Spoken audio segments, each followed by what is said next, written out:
Hello guys, ఇలా జరుగుతుందని నేను అసలు ఊహించలేదు. మనం మంగళగిరిలో క్రికెట్ స్టేడియంకి అయితే వెళ్దాం అనుకున్నాం. వెళ్ళే తావులేమో బాగా ఎండగా ఉంది. సర్లే అనేసి అలా వెళ్తుంటే మనకైతే ప్లేయర్లు అయితే కనబడ్డారు. ప్లేయర్లు కూడా అప్పుడే రావడం స్టార్ట్ అయింది. అప్పుడే రైల్వే గేట్ పడింది. అక్కడి నుంచి స్టేడియం బాగా క్లియర్ కనబడుతుంది. కనబడేసరికి అప్పుడే ట్రైన్ వెళ్తాం మొదలైంది. హైదరాబాద్ టు మహారాష్ట్ర ట్రైన్ వెళ్తుంది.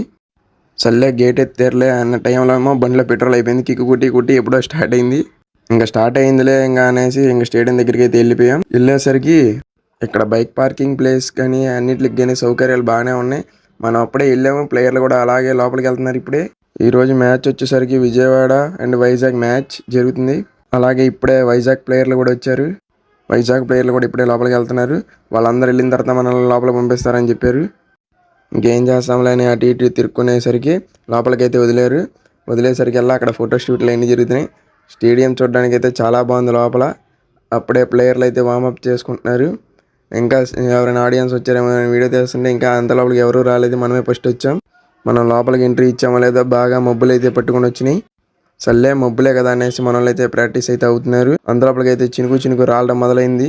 ఒక పక్క ఏమో ప్లేయర్లు అయితే ప్రాక్టీస్ చేస్తున్నారు. ఒక పక్క ఏమో పట్టాలు లాగుతున్నారు వాన పడుతుంది అనేసి.